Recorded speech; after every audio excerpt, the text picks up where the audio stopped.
BGMP core programs. Provisions of basic needs. All PDL under custody are provided with 3 meals, breakfast, lunch, and supper. Adequate supply of notable water is always made available to them. Likewise, upon admission, each PDL is issued his or her PDL uniform consisting of the yellow shirt and brown jogging pants. Hygiene kits are also distributed to the PDL on a monthly or quarterly basis. Health services. Health services for PDL consist of interventions towards the prevention, promotion, treatment of illnesses, and rehabilitation. All PDL undergoes medical assessment upon admission. During confinement, PDL are provided with health education and counseling, medical consultation, regular health monitoring, and provided medicines subject to availability. Educational program. The educational program aims to provide opportunities for PDL to achieve mandatory education. BGMP adopted the Alternative Learning System as of the development of education for the PDL to earn their elementary and high school diplomas. Teachers in the jail-based ALS are BGMP personnel who are professional teachers and trained the institutional method for ALS. All PDL enrolled in ALS earn their respective time allowance for teaching, studying, and mentoring. Skills Training Enhancement Program. The objective of Skills Training Program is to equip the PDL with technical vocational skills which they can use in seeking employment or starting their own business after release from confinement to make the PDL as competitive as other potential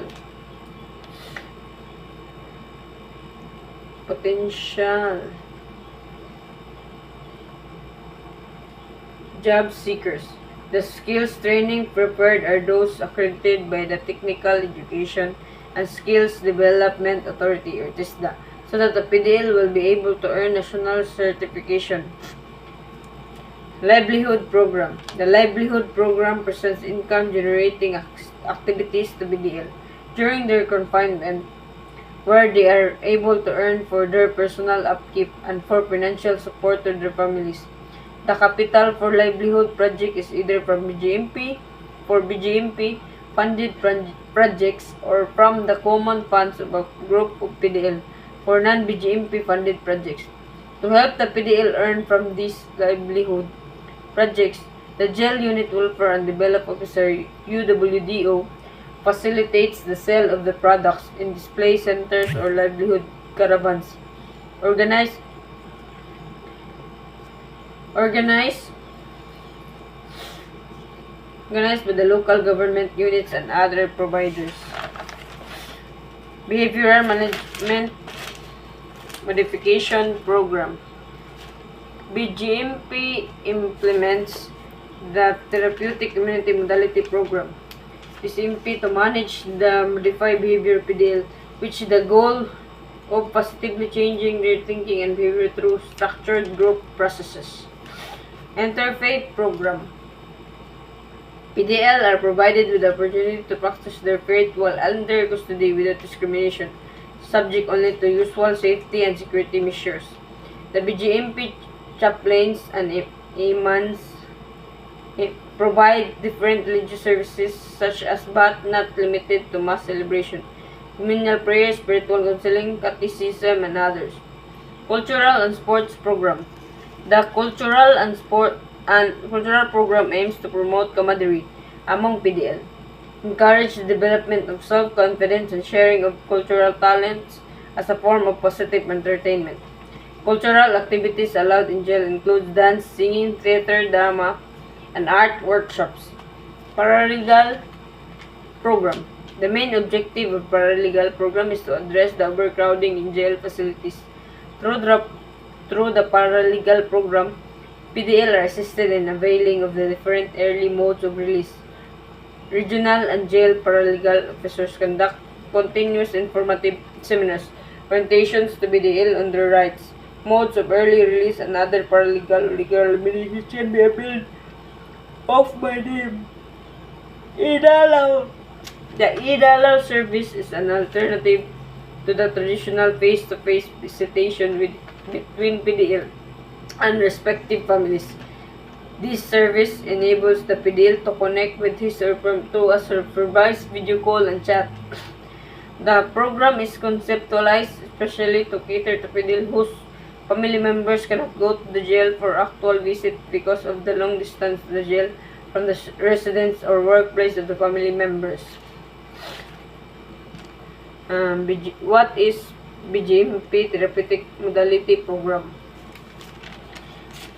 BGMP employs the Therapeutic Community Modality Program as its behavior management modification program.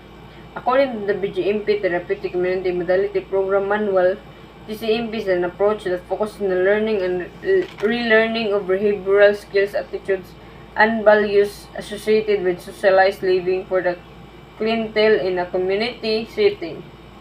It promotes change, especially on relational or behavioral management, effective emotional or psychological, cognitive, intellectual, spiritual, and psychomotor or vocational survival skills. The Therapeutic Community Modality Program is a self-help social learning treatment model which utilizes the community as the primary therapeutic vehicle to foster behavioral and attitudinal change. In this program, each participant is expected to be a contributing member of the community and to develop the impetus to change by being a member of the community. The program endeavors to teach and model positive thinking, pro-social values, and good decision making, and positive coping. Through the program, PDL are trained on socially acceptable ways of behaving and relating with their fellow PDL and with personnel and visitors, thereby fostering a therapeutic jail environment and maintaining a peaceful communal atmosphere. The participants learn and practice skills and responsibilities through structured activities that they can transfer to the society upon their release. TC participants are encouraged to accountable for their behaviors and to set goals for their own personal well-being, positive participation in the broader community, and life after leaving treatment. In case of jail lockdown because of public health emergencies where visitation is suspected, all PDL are allowed to use the IDALAW to communicate with their families on equitable rotation basis. An important therapeutic goal is to help people identify, express, and manage their feelings in appropriate and positive ways. In group activities, participants focus on behaving in ways that are acceptable in the TC community rather than how they behave in the past. TC is a tool that the Parole and Probation Administration uses to prepare the client for reintegration to the community as a reformed, rehabilitated, reproductive, drug-free, and law-abiding person. Development of BGMP Therapeutic Community Program. The Correction-Based Therapeutic Community TC is widely described treatment modality for inmates.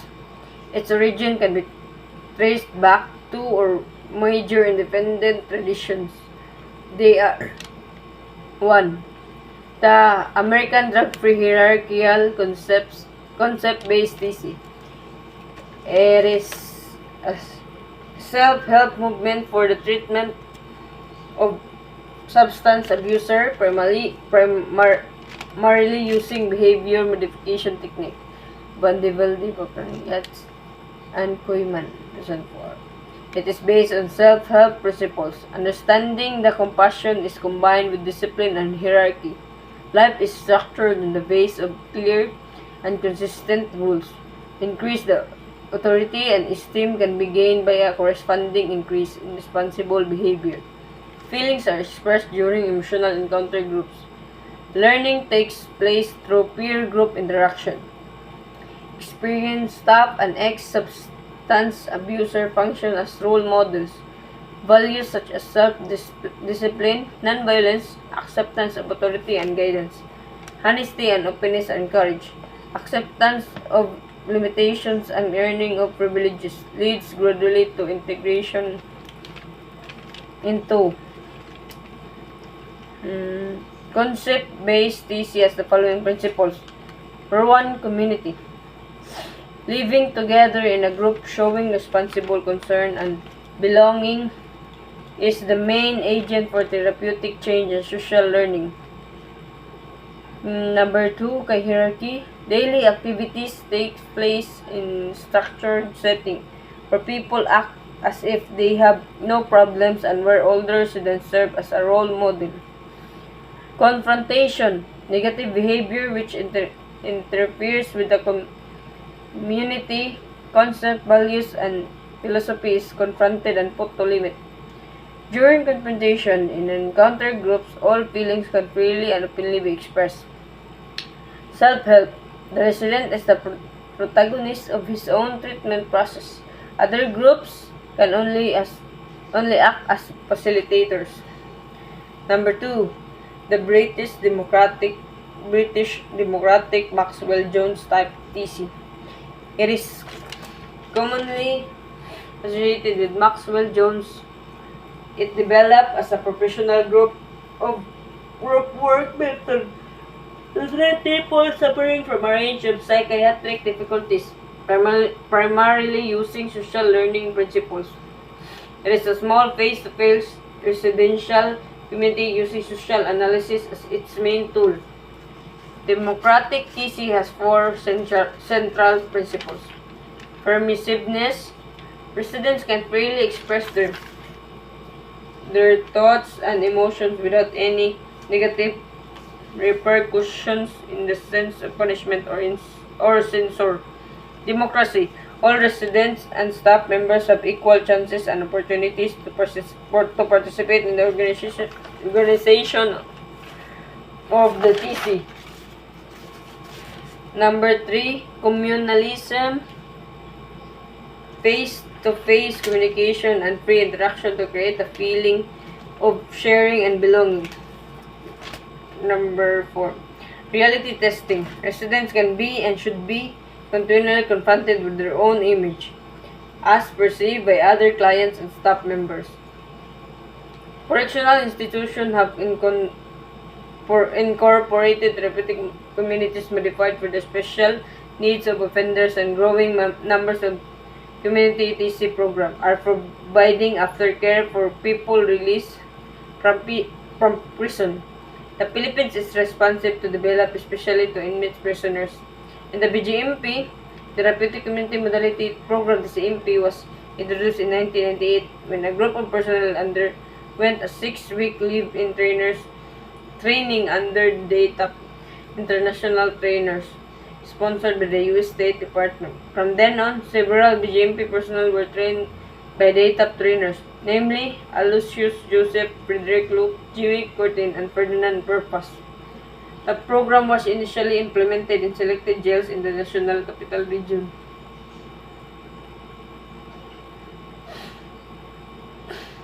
Personnel undergoing mandatory training.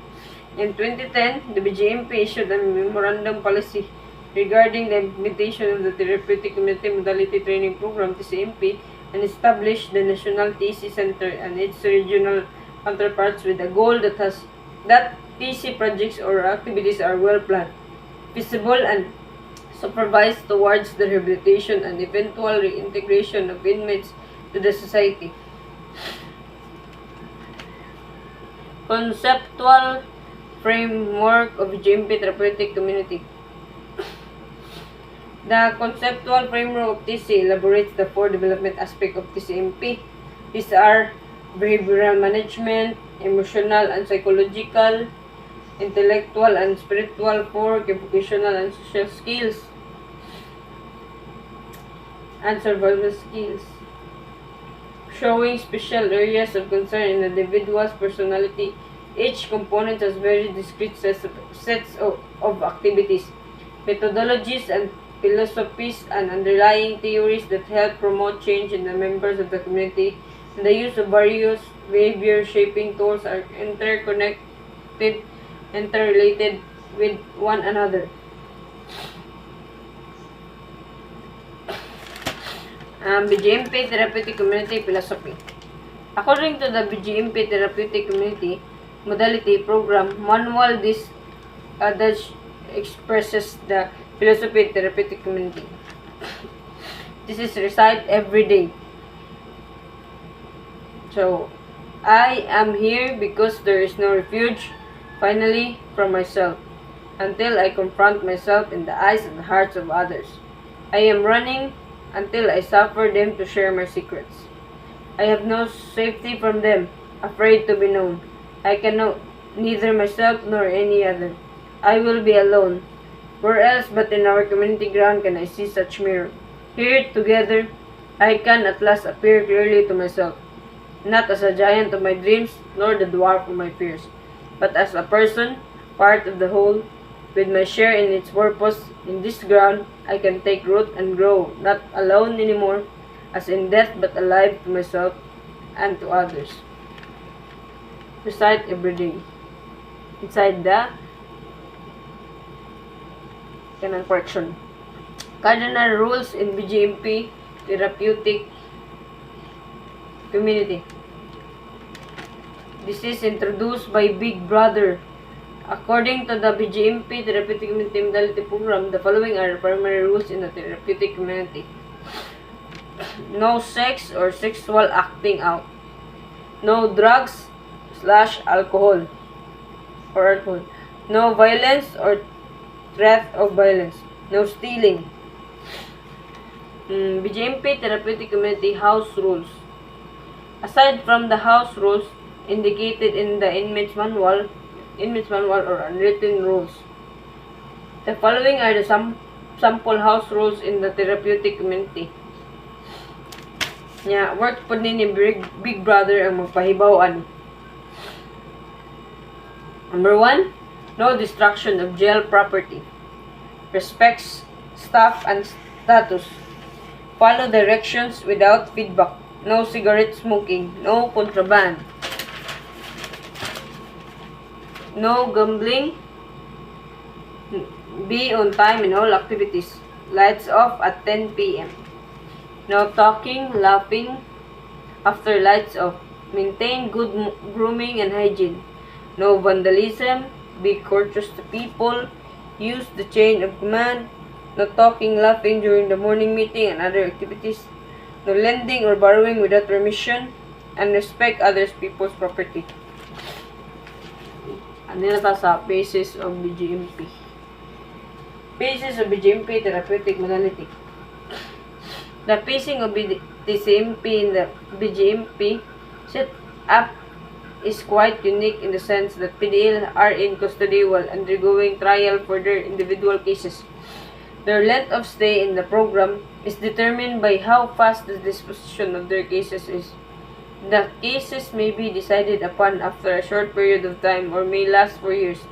It is important to note that although the different phases of treatment are observed, cannot be fully implemented or may not be followed as scheduled due to the uniqueness of the status of the residents. Phase 1, Entry Orientation Phase.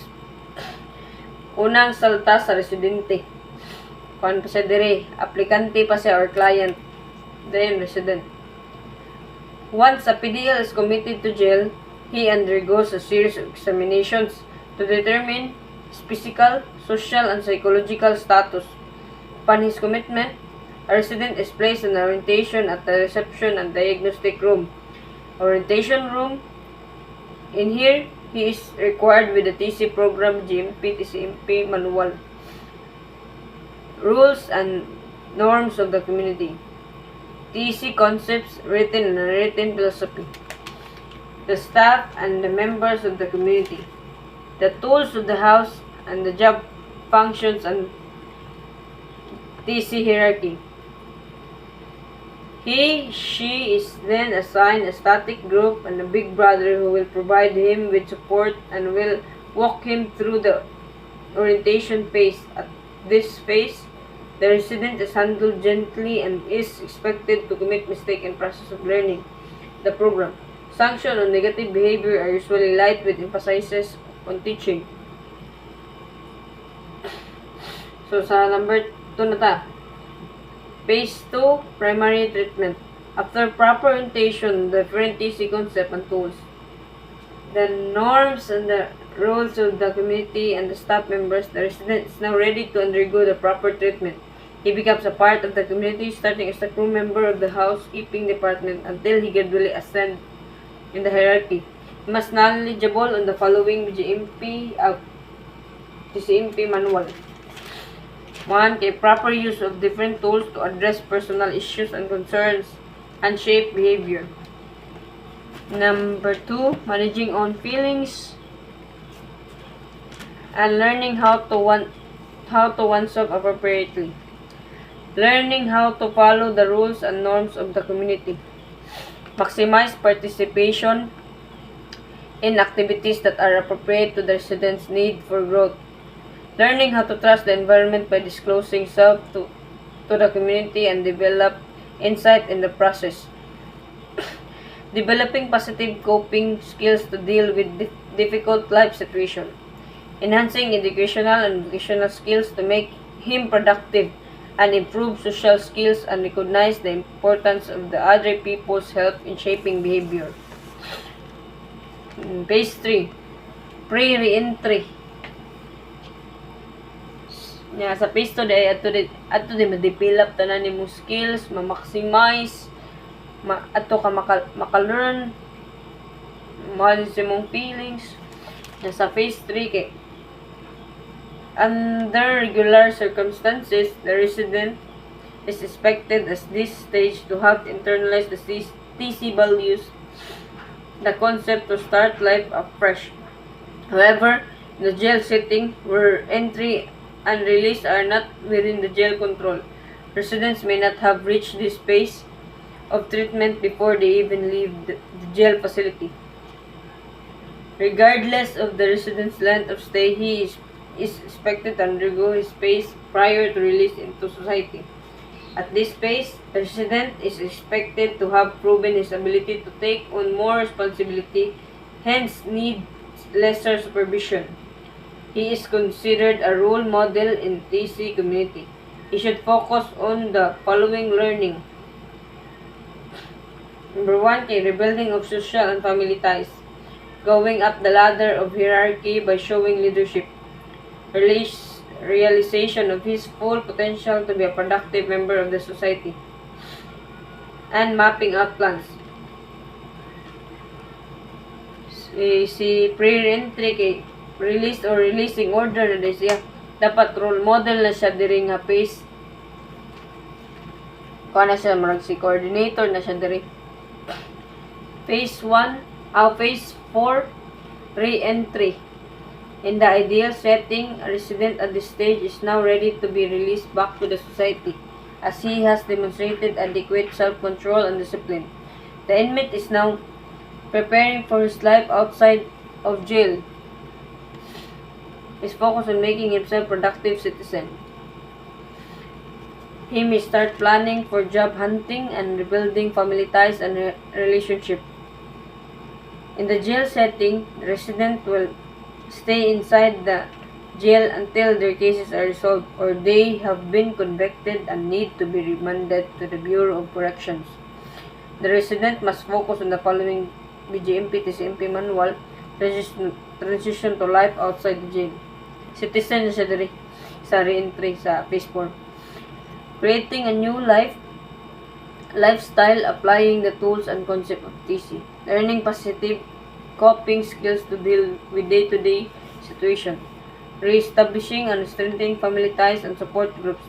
Reintegration into the mainstream of society and developing realistic and attainable goals in life. Tananing katong pangutan-on na siya o kaya ba niyang kanang kanang after siya magawas pangutan-on siya o unsay iyang makaya. Testingan kung kanang deserving ba siya pagawason sa phase 4. Sa Phase 5, aftercare is an outpatient program that requires clients to report twice a week to an outreach center. They are required to attend group sessions to ensure their adjustment to life outside jail to reduce recidivism. For clients released from jail, they are referred to the Parole and Probation Administration and local government units for follow-up and aftercare. The clients are focused on the following: maintaining positive behavior and prevent recidivism, strengthening coping mechanism, maintaining relationship and support mechanism, sustaining interest in job or vacation, or maintain livelihood, integration into society. Ang si Phase 5 client kaya po siya nya kinahanglan signana siya sa gawas sa kuan, nakagawas na siya sa kanang kusuhan, mo report kaya po siya sa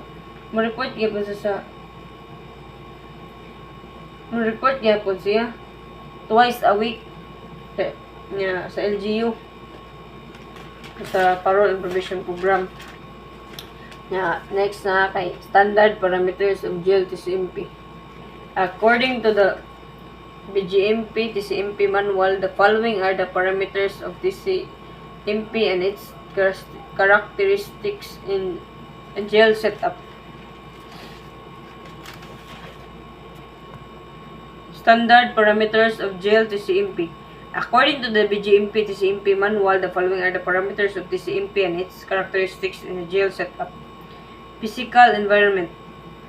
The internal and external is comfortable, clean, and welcoming. TC philosophy and unwritten philosophy are visibly posted around the facility. Hierarchical structure and daily activities are displayed. There is adequate space to hold activities and rooms for specific meetings that requires privacy. A clean and well-maintained kitchen that complies with the sanitary standards of BGMP. Provisions of recreation areas both indoors and outdoors. The dining area is equipped with enough tables and chairs to accommodate the inmates. Adequate sanitary toilets and bathrooms that provide privacy to users. An adequate space for sleeping and habitation that respects the individual's personal space. Number 2, TCMP staff. The TCMP staff has undergone proper training on TCMP. The presence of a permanent TCMP staff to supervise